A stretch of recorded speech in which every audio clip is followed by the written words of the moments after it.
Okay, premier top three. We had the Fives, we had DC, and we had the Ranchers. One thing I am going to mention is that Deckle freaking balled out the whole weekend, by the way. The last 6 months, Deckle's a brand new man. K-Mac, what was that stat that you were telling me about how many medals Deckle got last year compared to this year? So it was like 1 last year, and I think halfway through the year, he was already at around like 9 or 10. Right. 6 or 7 with me. Come on. His little right side devil. You guys have been doing just fine in the medal count this year, but no, I mean, huge improvement for him. He found he's playing with confidence. He's a brand new man. We touched on this, like when I told him that I was going to play with John May a couple months ago. He could have totally acted differently or acted like we weren't friends anymore. And the guy's been such a gentleman. I mean, talk about just this true gentleman that's very professional. I've grown to be very, very fond of that man. That's for sure. I think good things happen to good people. Like, I just think Deckle's like one of the purest people for sure. out there, and just like so nice to everyone, and has such great respect for the game and for everybody around him. And you know, it was only a matter of time before things all came together for him. But it's cool to see if anybody is deserving and stuff like that. What's going on? My name is Tyson McGuffin. Welcome to the McGuffin Show. We just got back from Grand Rapids. Always love going to Grand Rapids. I'll tell you what. Hadn't been back for a couple years. Last time I was in Grand Rapids was Beer City Open. Was that 2021? No. 2022? I think it was like 20. It was before Banks. I think the last time I was in 2019. Grand Rapids, I kicked Ben's ass in the singles final. Beer City Open. Who doesn't like going to Grand Rapids? Seems like it's the biggest booming city there in Michigan, even though I really haven't been to Michigan a whole lot. Bunch of great food, craft breweries all over. But everybody downtown is badass, oh, it's right? so cool. All the For artwork. sure. Great city. Yeah, for sure. Right? Food is amazing. Would have been better if the Squeeze would have won, or DC. Or DC. Right? If we're not winning, you know who I'm rooting for. Those freaking Dream Breakers. We were close. Those Dream Breakers are truly can be a dream breaker. I'll tell you what, it all comes down to who's gonna perform on that singles court, game 5, Dream Breaker. People get tight. I'll tell you what, if your cannon isn't puckered at 19 all, I don't know what will pucker that thing. Okay? Woo! I think it should be to 25. To be honest, I think the Dream Breaker should be to 25, and I think let's just keep it all the same. Yeah. Right? Anyhow, lots to talk about here. Agree. MLP. I don't know why you would shorten it. Like, might as well go to 25. 25, right? Add more drama. Please. Someone. Let's see. Stayed at the Amway Hotel, which is owned by the DeVos family. The Seems Amway Grand Plaza. Yeah. Amway Grand Plaza. It was quite the Players Hotel. Quite the Everybody hotel. was there. Yeah, but like massive restaurants and bars. There's a Ruth Chris there. There's anything you need. Pool, spa. Excuse me. Jay's got his shirt off on the rooftop there practicing. I don't know why they do this, but can you hear me? Yes, I can hear you. Sorry. They have a toy store there. Why in the world? That is a toy store and a candy store. And Rafa, tell K-Mac what Rafa did. So Banks was a total crack addict this whole trip. Like wakes when it up came to and sugar, she wants gummy bears. She literally woke up saying, "I want a lollipop," and I'm like, "No. We're like taking a break from sugar," because she was a mess. One night she ate so much. We went to the Squeeze reception, and she ate a ton of candy, and she couldn't even sleep that much that night. She couldn't sleep. She couldn't lay down. Her eyes are like bugging out of her head, and she's talking 1,000 miles an hour. And I'm like, girl, slow down. It was bad. So I said, fully wired. I said, tomorrow we're doing no sugar. I tell Ty, I tell her, all day long I'm having to remind them, no candy, no sugar. And so then we're down in the lobby waiting for our Uber, and who comes along? Rafa. And he's like, come on, kids, I'm going to buy you some candy. Raphael. Takes him like, straight. Rafa, that's the last thing bankers need. Takes him straight in, and doesn't just buy him like a little candy. No, buys him like Rafa a 14 bag. Whether he's gambling, bag. he's ordering a steak, or he's getting the kids candy. Yeah. He goes big, or he doesn't go at all. Right? He goes tomahawk. But yeah, anyways. He always goes big. But you can't say no to Rafa. How do you? You can't. How do you cannot say no to Rafa. Rafa's great with kids too. Kids love Rafa, right? Kids freaking love Rafa, and Sky loves Rafa. I'll tell you what. Let's see here. But yeah, we did lots of fun stuff with the Squeeze there in Grand Rapids. So Ryan DeVos, his dad Dick DeVos, who we met, and Dick's wife was Barbara. Yeah. We had like a little gathering at MVP, which is a club owned by the DeVos. Yep. Indoor-outdoor pickle. Kind of a cool story. So it seems like Dick DeVos owns like most of the real estate there in Grand Rapids. Downtown, right? Yep. And I can't remember who was telling me this story, but Dick was like driving around downtown Grand Rapids, and he was telling his lawyer that like the building looks, or like this building looks super cool. And his lawyer's like, Dick, do you know that you actually own that building? Downtown, I know that they've done a lot for the whole art movement, I think, in Grand Rapids, and it's really cool. Some of the streets are painted. There's big murals on the wall or on the building faces. So it's pretty cool. Yeah, It's a pretty very town. cool. K-Mac, tell me, what was your favorite spot to eat at there in Grand Rapids? Steakhouse, Ruth's Chris, Ruth, right there, yeah. connected to Amway Grand. I think we had a couple of team dinners right there. They spoiled us, but yeah, can't go wrong. And yeah, all the amenities at that place, probably the most comfortable hotel that we've stayed at, and then just having the 4 pickleball courts right there. Rooftop. Total bonus. You know, James always gets me out for about 3 extra 15-minute hitting sessions a day. It's nice when the courts are right there connected to the hotel. Right. Funny story. I was in the hot tub. This was like Saturday morning. James was on the court by himself, and he did like a 30-minute like stretching routine, and then he comes back in, gets like a 15-minute lift in, and then I like found him on the elevator. And he was saying that like he was looking to get some touches in, but like everybody's sleeping. But he said that he was gonna wake you up and bug you to get some dinking in. Yeah, that sounds par for the course. Right? I love James. He's so OCD. It's weird. I'm always prepared to like grind it out for like 45 minutes. Right. But we'll like go out there like 10, 15 minutes. He's like, okay, I'm good. Then maybe I'll get another call that night of like, hey, can you hit for a few more minutes? He wants to make sure everything's dialed. You know, so hey, it's part of my job. I'm happy to do it. But he is a particular kind of cat. Yeah. That's so funny. Honestly, I mean, tell me, is that not like one of the most disciplined athletes that like you've ever been around?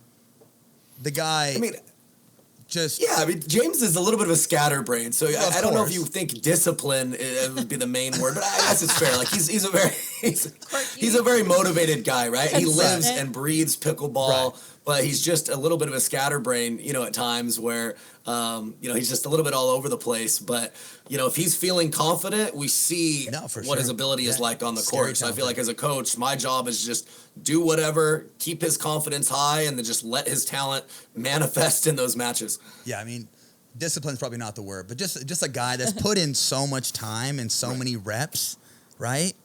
I mean, I can't tell you how many. He seems very routine. Yeah, can't tell you how many times he's like in the pro lounge and he's just asking like random pros like if they can go dink for 10 minutes, you know?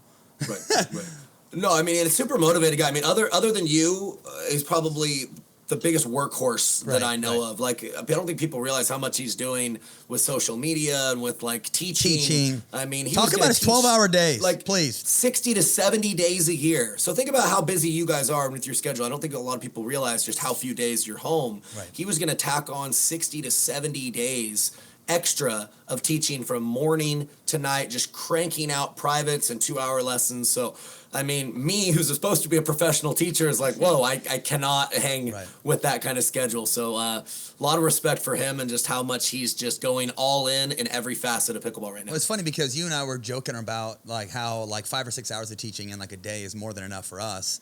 Where like James, this guy's doing 12-hour days straight. That's crazy. I'm like, bro, when do you eat? You know what I mean? But didn't you said like back in your tennis days, like cranked out. In my early 20s, but also I would do 10-hour days. Yeah, that's crazy. I was just feeding. Well, he's like, he's 24, right? It's right in the prime. He's got that energy. Yeah. I guess to play professionally, make that money while it's hot, right?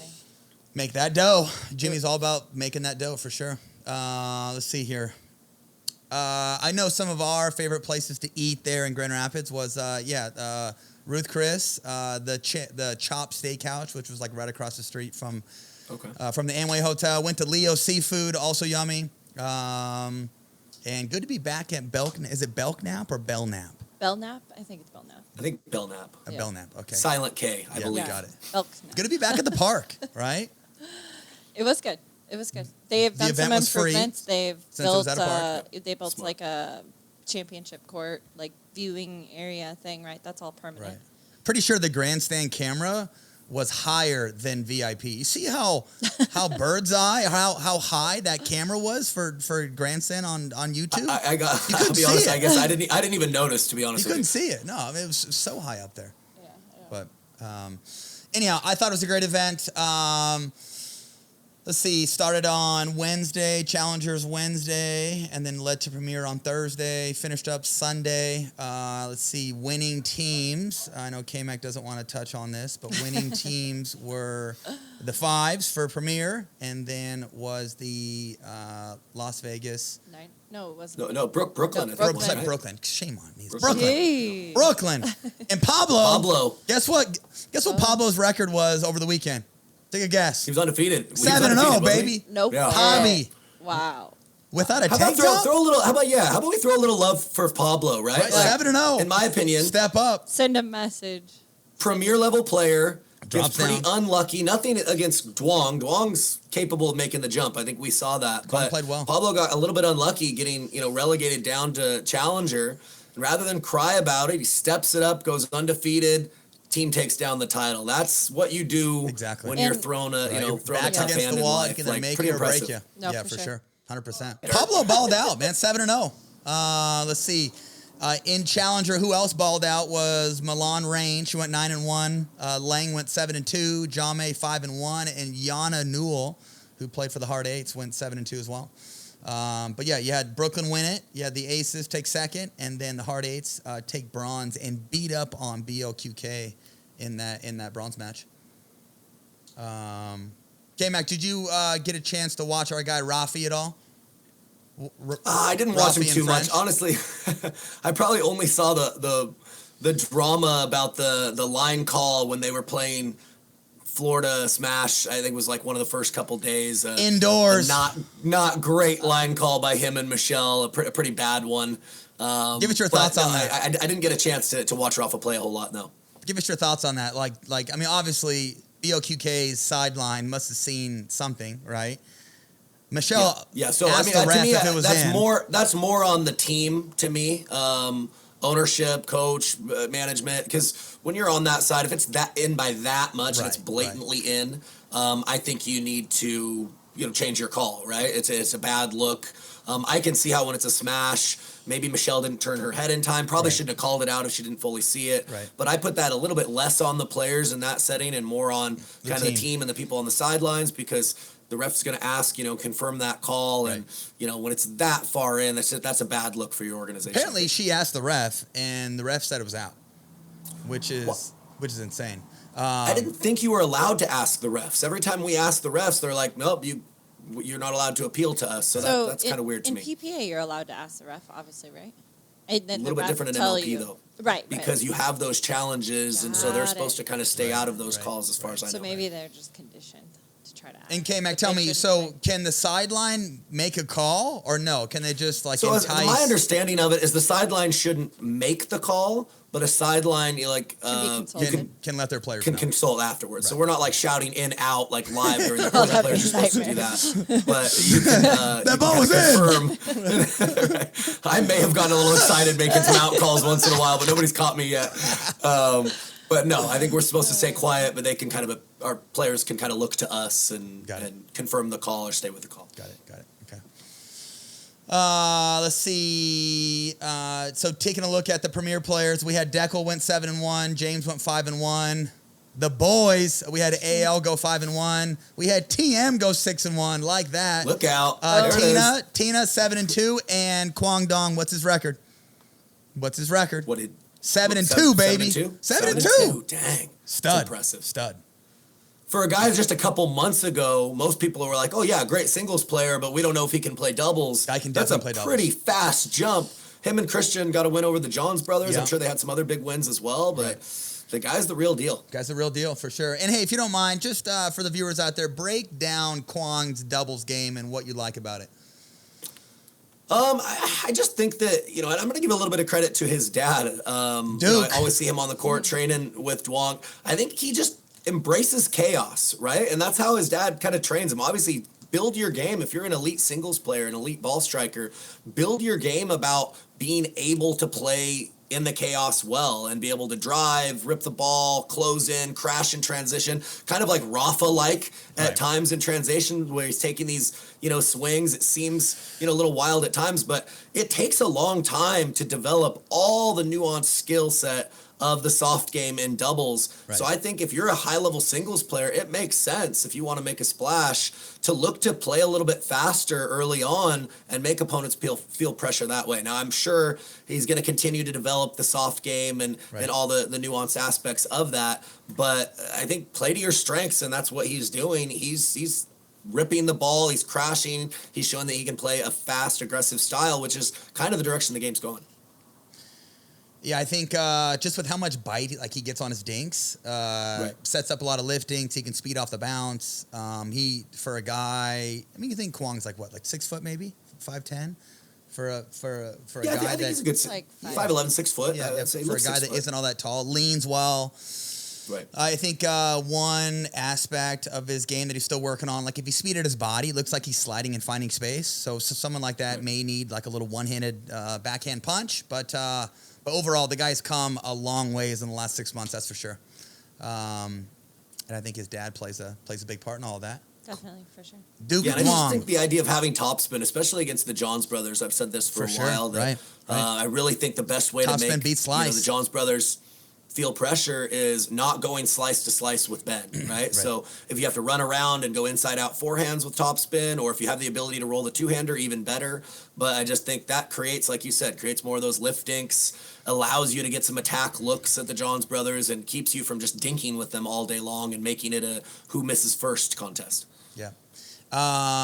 Give us your thoughts on Carolina Pickleball Club and how their showing was. I was, at the end of the night, I was watching so much film for our opponents the next day. I'll be honest, I didn't watch it personally. What I heard was that it was very low energy, that they didn't seem super motivated, and you can kind of see that from the score lines, right? I think they lost 3-0, 3-0, right? Which isn't a great look. My opinion is I don't think it was a well-drafted team. I think when you're going to go that high on Ben, it's fine. But I think that if you're going to build pieces around him, I think at minimum you build good singles players and hope that you tie Those aren't teams. the right pieces. Kind of like Anna Lee's team has done, right? It's true. They've won a bunch of Dream Breakers because it's tough to beat Anna Lee in either gender or mixed. That guarantees you at least a Dream Breaker, and they have good singles components and pieces around her. Yeah, Do you think they expected a little bit more out of Colin, though, in terms of just the benefit of Ben and Colin obviously doing so well on tour, and that they might get some benefit there, some easy, at least get some men's wins? And then also, I guess I don't know what their record is in men's for Carolina Pickleball Club. Like, have they won all their men's matches? I know they haven't won all of them, but have they won a majority? Well, I think just like what Kamek had mentioned, like I think anytime you draft Ben and Anna Lee, you're just kind of banking on, Ben to win in men's. And to win in mix, and then for them to do something in a Dream Breaker, but they just don't have those pieces or like the right talent to win in a Dream Breaker. So it's crazy how many Dream Breakers there are. And the question is, K-Mac, if they want to trade, I mean, let's say they want to trade Coop and Colin, is anybody going to pick up Coop and Colin? Probably not, to be totally honest with you. I mean, maybe there's a team, I don't know, like a challenger team? Arizona or something might take like a Coop. I don't know, but you probably want to draft more upside. She's been playing for a while. Right. And then Colin's a great player. He's not built for MLP, right? His mixed doubles skill set, he's just not generally aggressive enough compared to the other top guys, and he's a good complementary piece to Ben, but they've kind of underperformed relative to their level a little bit too. So I think there's a lot of things just a little bit off with that team right now, and it just feels like motivation is one of them, right? You could speak to burnout and how long you guys have been doing this, and the travel and the pressure and all that, and Ben's been on top for a while. There's really not much else left for him to win. I just get the sense, like, in life, like he's passionate about other things, and MLP's maybe not his most important priority. Right, for sure.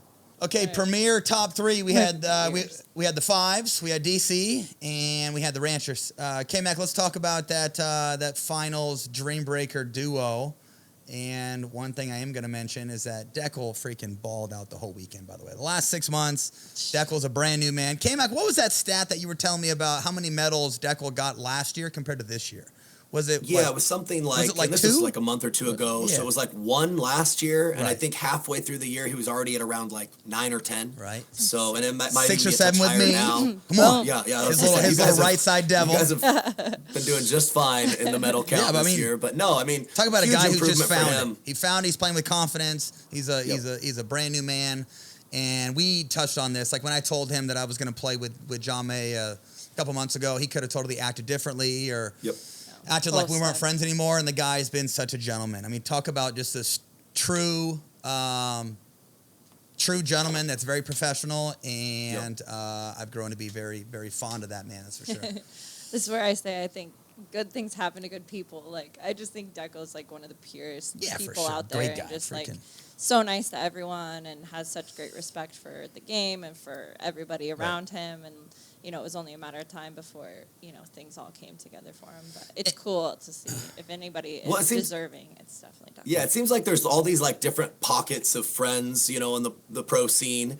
And Deckle just seems like he gets along with everybody. He kind of blends with everybody, right? He does. He kind of is the chameleon. Like he can fit in any group, right? He can for sure. There's that gentle giant. So yeah, it's good to see him having all this success. Just a really great guy. And honestly, like just on MLP side, like he's helped me out a lot as a coach. Like going into that final, he was sending me a bunch of like scouting report notes. Like he was really invested. So like he's been a great teammate and great player in a lot of ways, even off the court. So he's been huge for us. Fulfill break.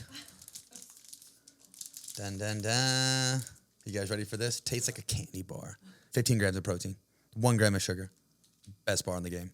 It's the bar that raises the bar. Colton knows that. It doesn't get better than that. I'll tell you what. So the only thing I was going to mention was it the Dream Breaker? Yeah. you guys were up what, 18-16?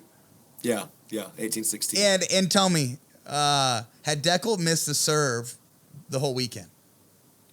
I mean, he'd missed, not in singles, I don't think. I mean, we played at only one other Dream Breaker. He'd missed a couple in doubles, and he would kind of go into it with the mentality of let's go for the serve. Of course, right. But if he missed one, he'd usually go, all right, well, I don't want to just give away a lot of errors. I'm just going to kind of lay it in, and I don't think our guys lost all weekend. So, I mean, it made sense to just go for it. Understand they had the advantage in other areas. But yeah, poor guy. Jeez Louise, that broke my freaking heart, man. And it seemed like he was like chasing his toss. Like his toss was like too far inside the court and he was going after it. Anyhow, I mean, crazy Dream Breaker. You guys ended up losing what, 2022? Came down to Zane. Zane won 3 in a row against James. And Zane has some cojones when it comes to MLP. Zane, I swear, the guy is a legend. Like when it comes to MLP, he finds a different gear. Does he have like 5 MLP titles? I mean, the guy 4 or 5, lives for those now. MLP titles. He does. No, he and for a guy that's like put down his singles and is only focusing on doubles right now, it just comes to show how much game that man still has in singles. Well, yeah, I think people forget. I mean, it was during the chainsaw serve era, but he was playing like a top 3 player in the world for a little while in singles. For sure. And if he still played singles, even without the chainsaw serve, I still think he's got it. He certainly does 4 points at a time. Yeah, for sure. And I'll tell you what, it sucks to be on the opposite end when you lose a Dream Breaker for your team, and after you lose the point, the other team runs on the court. You're just standing there on the court, like waiting to shake their hand. You feel super awkward. Your team's upset.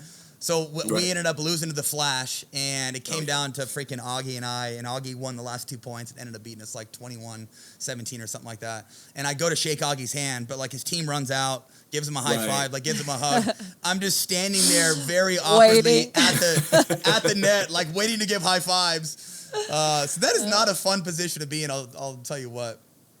Definitely not. Yeah, I mean, we're kind of the same way after we lost in the final. They wanted us to go out on the court and, be there with the other team. And like all my players were like, do we really have to go out there? I mean, they're feeling, the emotions of that loss, and they nominated me to actually do the speaking. I don't think any of them wanted to say any words in that interview. So it's understandable, right? You put a lot into it, and it's a big letdown, especially right after. No, for sure. let's see here. Okay, K-Max. So you were, you guys played the Utah Black Diamonds first round. Yep. You obviously saw Jay try to take off James's face on that on that speed up. What was that all about? Do you think players should be doing that? And what was the whole scuffle behind that? Yeah. So I mean, honestly, what was crazy about it is you'd think a shot like that would come after maybe Jay was getting beat up, losing a lot of hand battles, or maybe they were drawing back and forth. But it kind of came out of nowhere. In fact, at the time in the match, we were up by 3 or 4, and then Jay had just won like several hand battles, and they actually had a bunch of momentum. I think it was tied when he did that, and we're a favorite, so we're feeling, just a hint of pressure there. So I think he did it just to send a message of like, okay, Deckle and James are big guys, just to get off my line type thing. Right. And I don't think that he meant to spray it that bad. He was clearly trying to hit James, but I don't think he meant to hit it maybe that high. Oh, clubbed it. Right after he did it, he missed several routine shots after that. I think he was a little bit embarrassed. So I like Jay. I'm going to give Jay the benefit of the doubt. But right after it happened, I think on the sidelines, I was like, what the hell was that? I've never seen anything like that as far as going that high, that big, that uncalculated. James didn't have a problem with it. I mean, James tries hitting people quite often. I mean, I think he knows it's part of the game. Yeah, it just seemed like it was I think it was one of those things where he was trying to go at him, but like it ended up being higher and even bigger than he intended, and I think he was a little embarrassed. But I don't know. What do you think? You think that's a I think body bagging is fine. Right on the fence to me. Yeah, I think body bagging is fine. I just think when like the ball trajectory gets up a little higher near the face, it's a little much. So well, just imagine if you did hit him in the dangerous. face. Like No, you can't cheer for that or feel good about that. Like there's no way that that to your point, I guess, Kyle. I mean, to aim for someone's face and deal with the aftermath of that, I couldn't. I don't know. I just don't see that going. But yeah, to know that it didn't come from like any frustration too is just very strange. So it was interesting though. I don't know if you guys saw it. So of course, Memes made a meme of it on Memes and Pickleball. I did see that. And Jay actually commented and said that James deserved it. Yeah, James deserved it. And someone said, why? And he said, ask James. So I don't know if there was something that took place, or maybe he's joking as well. Get Himmy on the pod. I also, which you cannot believe, just everyday people who comment on things. But someone else had commented and said that he had done it was exact same shot in a different MLP. I think in DC, yeah. And so they're like, it wasn't a surprise to them. They didn't think it was a good thing to do, but they had seen him do it before, and so they weren't surprised by it. So I don't know. Yeah. Again, I think body bagging's part of the game. Right. Especially that if you're high though, doesn't have a place in the game. I mean, if you're playing someone like a Deckle, who you've tried to go off pace, like well placed with a speed up, and it's not working, and we all know that Deckle leans well and doesn't leave the kitchen line and doesn't get out of the way a whole lot. If you're playing like a good counter attacker, for all the viewers out there, and you're playing a tournament and you paid an entry fee and you feel like the off pace stuff doesn't work and your opponents love their hands, going with a bag is totally fine. But trying to raise it up any higher, like near the neck or the face, is just a little much. And if you're not a skilled enough player, I would say that's not a. No bags. No bags. Right. No bags. Okay? You can't aim your bag. Then if you can't aim your speed up, don't be no doing bags. It, right? Simple as that. Leave your bag at home. Yeah, okay? that's not a beginner move. It's not a beginner move. Learn to play pickleball. It's not that 101 lesson. Tell you what though, anytime I go to Michigan, it seems like there is a ton of love for pickleball there. Oh, yeah. For sure. I've taught camps in Traverse City. I've taught camps there in Grand Rapids. Seems like most of the camps always sell out. Yeah. Big crowd there. Yes, it was free, but it was just good to see a lot of people out there and a lot of love for pickleball. And a lot of courts. Yeah. I mean, Belknap is nice, but there's other city parks. And when we were setting up the camp that Kyle led, there was some parks that had them, and then also MVP was super nice to let us take over there and put some down. K-Mac, tell me what you thought of MVP. Did you guys go indoors? Yeah, indoors, which is always preferred, right? But no, super nice facility. They obviously tennis and pickleball, but we were able to get five courts going. I think we had 18 on day 1, 20 on day 2. So really positive group. Every now and then you get somebody that, isn't happy about the court that they're on. Oh, yeah. But I thought even Never though, heard of that. the less experienced players just really approached the camp with the right mindset. They were happy to learn, asking a lot of really good questions. They weren't too upset on, being what court they were on. So all in all, very good 2 days. Focus on the process, not the result. That's right? awesome. One of the things that we're doing at camps now is these kind of cool. If you take a team Bag camp, tags. you get a little bag tag with your name on it. If you sign up for the camp in advance long enough, that'll actually have your name on it. And it's from our partners at Pickleball SuperStore.com. Oh, yeah. But kind of cool, like it's a QR code and you save 10% always. So throw it on your pickleball bag. You got to order balls or a net or whatever. They have everything. I mean, they have Skechers shoes. They have all kinds of things. But, yeah, permanent, save 10%. So if you guys want one of these, just either send us a message or if you take a camp, you can get one. But if you take a camp, it comes with your name on it. So. Comes with 10% for life. 10%. Cool. Not a bad gig. Also, too, I'm drinking a new flavor over here of a rainstorm. It's called guava strawberry. It's very nice. I think Kyle's crisp, had that. Haven't you, Kyle? light. I have had that. I'm a guava guy, so that's right up my alley. It is great. I'll tell you what. Can you hand me my grape, by the way? Somehow it creeped all the way over Oh, there. you want your grape? K-Mac likes grape. Please. He does. It's funny. I love, number one is orange for sure, for me. But if I can't get an orange, I'll do a grape. That's probably my second for sure. Okay. Grape's still my number one. What do you think about the mango? Stuff. Mango's good too. Yeah. Do you like the Seems mango? like it's. I like the I don't know if flavors I've that are had the kind of mango, lighter. It's not so flavorful like in your mouth. The mango. Yeah, the mango. Okay. The mango is nice and light and crisp and very refreshing. Let's see here. What else we got going on? So even though the Squeeze did not win the midseason tournament, Paris and I do hold the highest score in MLP history. Boom. 40-38. And I'll tell you what. They said the previous record was 32. Is that it? Yeah, Weak. you Just killed. blew it out of the water. Weak. Guess how many match points we had? Probably 10. Oh my gosh. Guess how many missed thirds? I didn't miss any, by the way. My legs. Just kidding. My legs were so red kidding. from Paris, I love you. smacking my legs when you guys would miss the point, and I was Right. like, oh my gosh. Yeah, I think they had, I don't know, probably 5 or 6. We had at least 10. Seal the deal, okay? Gosh, just get the drop down, get established, play by the book. Oh my and see what happens, right? Do it the right way. What was going through your mind as that thing just kept going? I mean, that's crazy, man. First of all, I'm just trying to manage my shirt being soaked. My shoes, the last couple points, I was gonna change shoes at 38 all because my shoes had blown out. Literally, water spraying out of my shoes. So I was just in survival mode, K-Mac. I'm trying to survive, okay? Put the ball over the net. Oh my God. Make the third, get your ass in, grind away until something presents itself. I couldn't even watch anymore. And by the time that it was I don't know, your 8th time or something, I was trying to look on the sideline for his bag because I knew that those paddles were in danger. Right.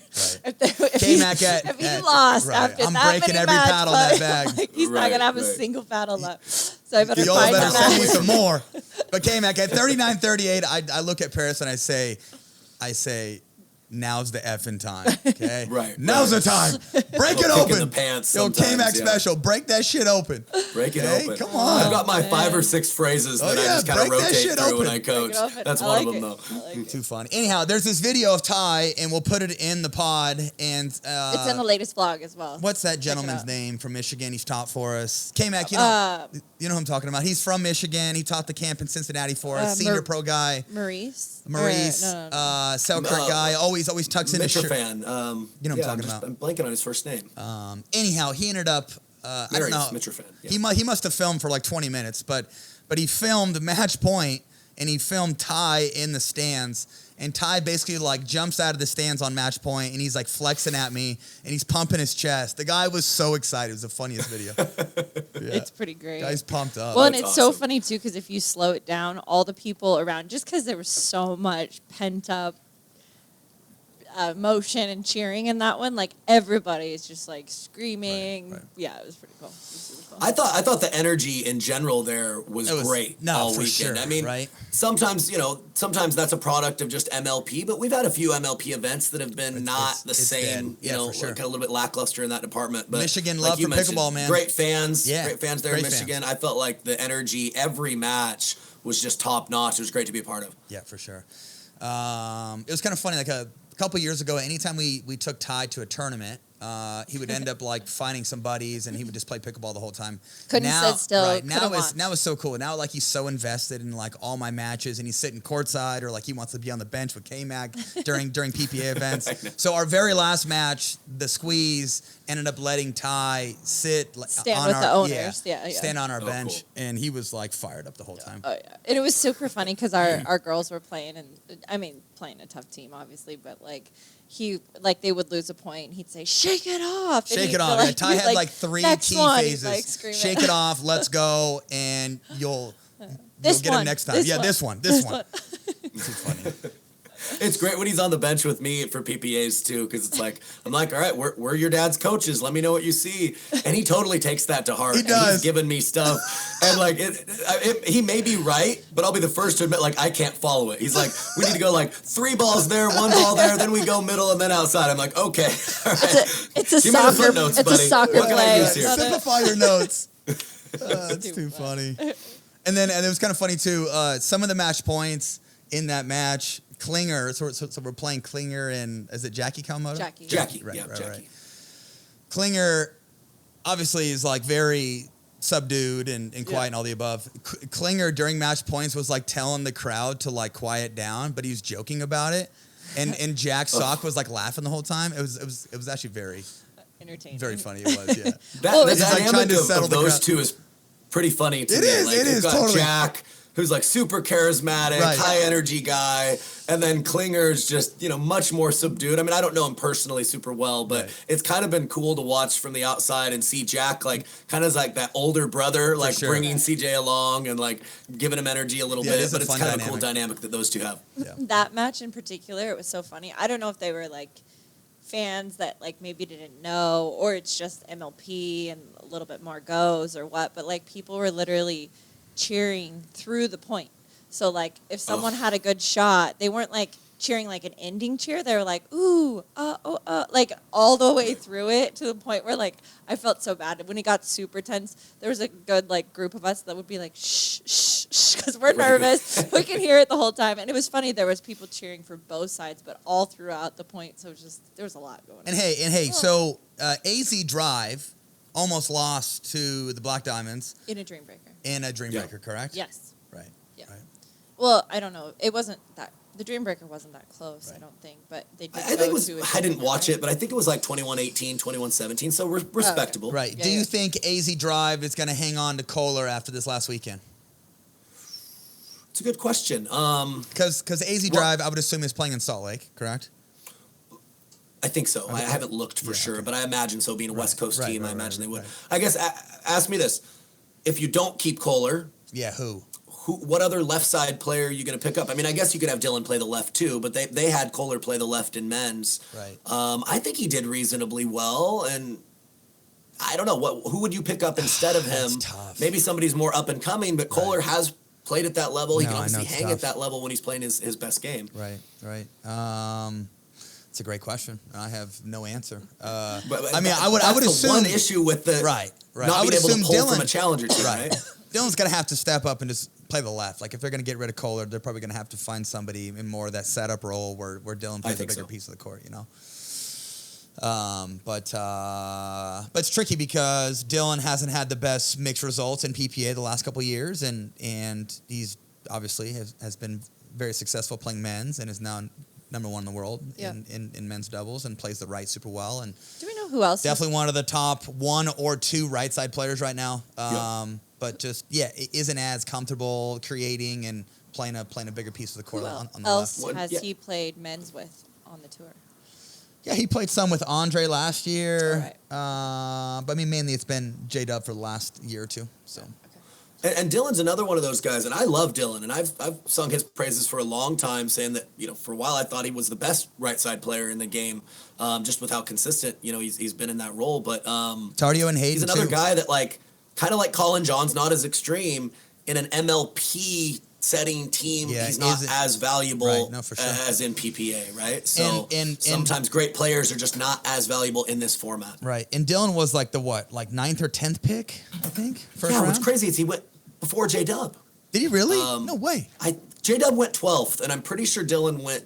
I think you're right. I think it was like around like 10th, 11th, something like that.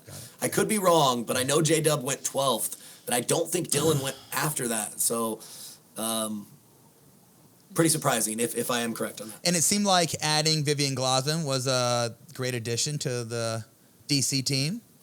Yeah, no, Vivian did great. I mean, imagine the pressure that she's feeling, feeling like the new kid. We already had a little bit of a culture, right? So she just came in and did her thing, and nothing against Elise. Elise, we were a great team with Elise too, but we're different, and I think that our strategy proved to be correct, because one of the main reasons we made that move was saying all the teams are good. We're going to play a good amount of Dream Breakers, and if we want to make a deep run, we have to feel like we're at least an above average Dream Breaker team to give ourselves a chance. And I think that's why we got through in the semifinals. We came back in a Dream Breaker against St. Louis and won 22-20. And I think Vivian played great and really gave us a shot to win the whole thing. I mean, our guys were up 18-16 in the finals. So our girls did enough to give us a chance to win. Got it. You got a tournament coming up with Viv.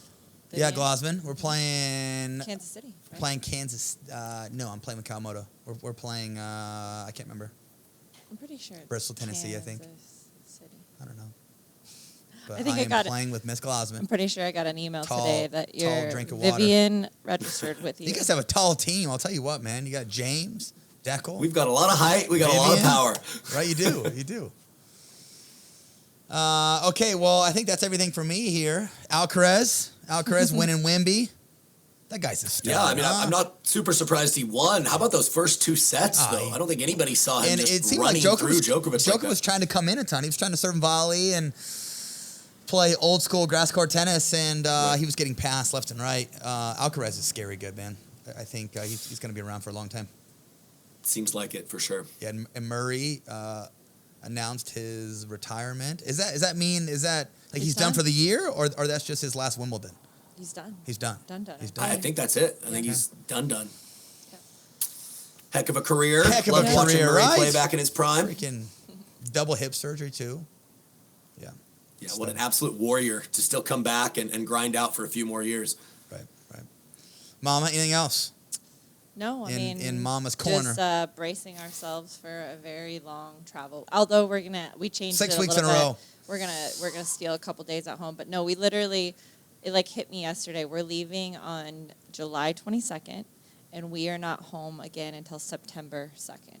So it's gonna be, and bringing the whole family, all the kids. So kids will come in and out, meeting us on the road. They might do when we're in Vegas. They'll probably stay here for a week because Vegas is tough with kids.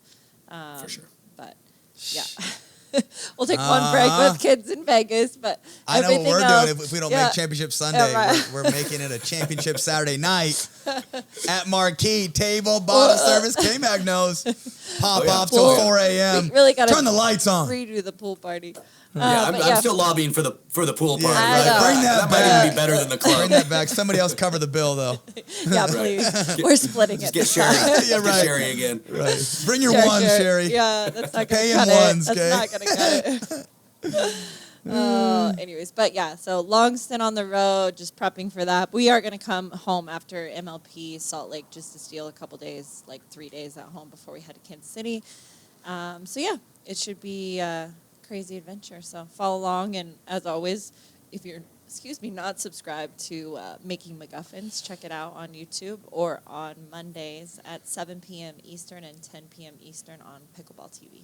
Okay, well, my name is Tyson McGuffin. Thanks for tuning in, and we'll see you guys next episode.